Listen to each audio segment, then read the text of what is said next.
Is everyone ready? We're going to give you an update concerning the riot that occurred at the Avon Park Youth Academy, which is operated by G4S. They're contracted with the Department of Juvenile Justice. This is a state-run juvenile program. It's important to point out this entire event occurred as a result of the St. Pete kids who were playing as a basketball team that were in the facility, refusal to pay off the Orlando kids who were in the facility who had organized in a basketball team. These are purchased 5 for $1. So for less than $1 worth of noodles, we ended up with a riot and tens of thousands, if not hundreds of thousands of dollars worth of damage. And that's what we're here to talk about. Shortly after 8:30 on Friday night, we received a call, a frantic call, saying, send help, send all the help you can, we have a riot. The Sheriff's Office responded en masse. We were joined by the Highlands County Sheriff's Office, Sebring Police Department, Florida Highway Patrol, Game and Fish, Department of Corrections, and Osceola County. As we all arrived at the scene, what we found was exactly what as reported to us, a riot. We initially set up a perimeter around the exterior of the facility. We determined that even though G4S valiantly tried to get this under control early on, they were unable to. Maybe they were unable to because they didn't have any equipment. Well, why didn't they have any equipment? Because by rule, they weren't allowed to have any specialty equipment. Once we set a perimeter, we were able to start bringing the juvenile delinquents involved in the mayhem to the gates, where we restrained them and moved them to a different area. One of those areas was our detention bus. So how did this all start? This facility is designed to be a rehabilitation facility. It's designed to teach a skill. These juvenile delinquents that are housed there live in a series of duplexes. At one time it was military housing. So they're not locked in their duplex. As a result, there's a basketball game. There's a group of kids who obviously know each other from Orlando. They're playing. A group of St. Petersburg kids in the facility know each other. They're playing as a team. And they're betting over 3 cups of noodles. So the basketball game concludes. The Orlando contingency was owed the cup of noodles, and apparently the St. Pete contingency refused to pay off. A fight began. The staff, and there was significant G4S staff assigned there that night, tried to stop the fight, which spread to a larger fight. The juveniles started calling their friends, so even though everyone on campus, which was 138 juveniles, weren't there, they started coming out of their dorm rooms, and as a result, it went from a large fight to a riot. During this time, G4S called for assistance, and ultimately, they were forced to retreat to the gate because they were overwhelmed. We set the perimeter. We arrived with the equipment necessary to quell the riot. However, once we surrounded the facility, once we evaluated, we were able to call, and certainly we know that not all 138 were involved in starting the riot. They started coming to the gates. That was the first ones we extracted from the compound. We extracted them, put them over in a different facility. Many of them refused in the beginning. We saw them climbing on roofs. They started a fire in one of the buildings that was an office, burning what appears to be some state records or file folders containing records. I don't know what those contained at this point in the investigation. In addition, they were throwing things over the fence at our deputies and the other law enforcement officers who set up security. They stole golf carts that were used for transportation. We could see 4, 5, 6 kids hanging off of golf carts riding around and around the facility. We heard and observed them breaking glass, throwing televisions through windows. Of the 20 duplexes, probably at a minimum 18 of them were significantly damaged as a result of the rioting and the mayhem that occurred after the initial fight. When we finally got control of the facility, we had one group of kids that we believe were at the time the lesser in culpability in what was described as an auditorium or a lunchroom. The ones that seemed to be more violent or more disruptive, we had them flex cuffed and on one of our jail buses. That night that we asked, okay, so where do we put these kids now? They're in state custody. They are in equivalent to a prison system for juveniles. And, well, maybe we have some place at Hastings, maybe there's a place at Okeechobee.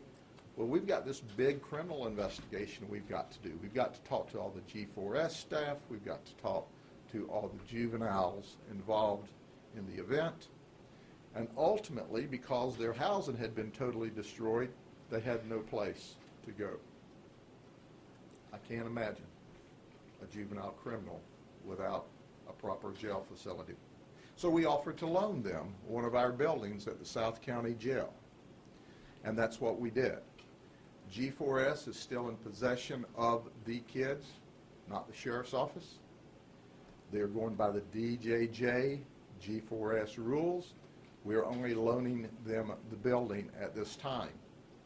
At this time, there are 71 housed in the South County Jail.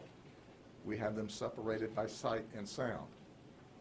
Our detectives, there are 8 detectives plus supervision assigned to work through the information, to do everything we can to find out who the most culpable are and who needs to be held criminally liable. And you can rest assured we are going to charge felony charges against those that are criminally liable for this riot, for destroying thousands and thousands and thousands of dollars worth of property that's ultimately paid for by the taxpayer. That's where we are with the investigation at this point. Word came to me just before lunch, because we haven't filed any charges, that, oh, by the way, one kid's supposed to get out, and that kid that is termed out, who's supposed to be out, do we have a surprise for him? He's not going to get out. We're going to go ahead and grab him up and file criminal charges and appropriately detain him again in order that he be processed according to law. Let me point out, there's been some question of G4S and DJJ. They were absolutely cooperative with us. G4S was on the campus. They were directly engaged with the juveniles until they were overpowered. By rule, they're not allowed to have specialty equipment. Now, we'll never know if some pepper spray in the pockets of some staff members who could have gone in, tried to de-escalate the fight, if not used the pepper spray. We'll never know because they didn't have the opportunity. but very likely they could have stopped a riot and limited it to simply a fight between juveniles arguing over a cup of noodles. But by rule, they're not allowed to do that. Their rules say, well, you can physically take them and go hands-on and go to the ground. Well, that rule may work, even though it's subject to cause injuries, if you're dealing with one unruly juvenile. But when you're dealing with 138, you must have tools. And it's evident when we arrived with the tools, with the equipment, prepared to use it, we didn't have to use it at all.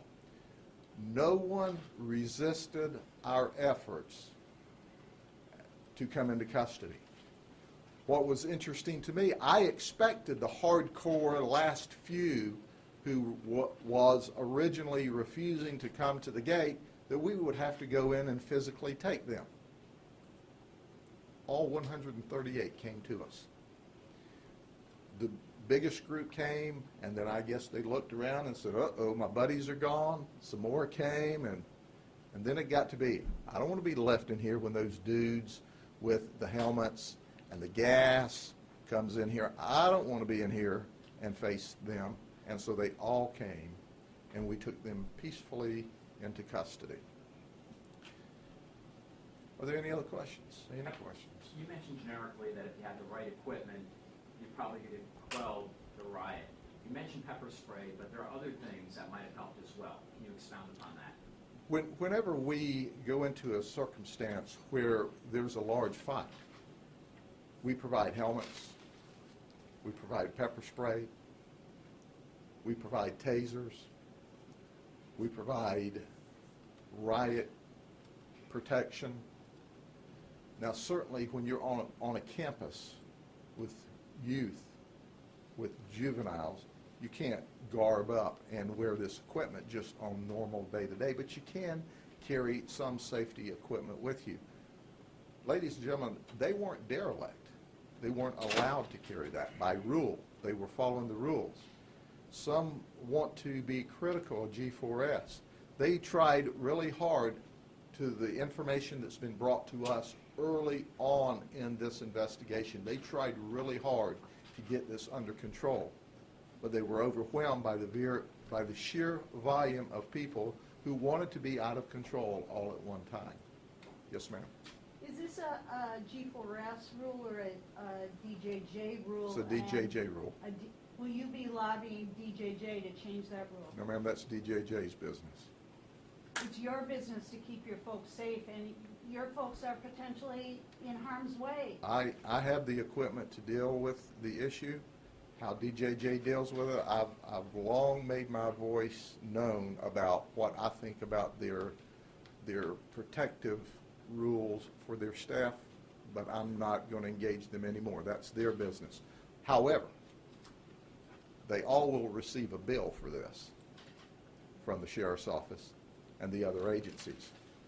They contracted with G4S.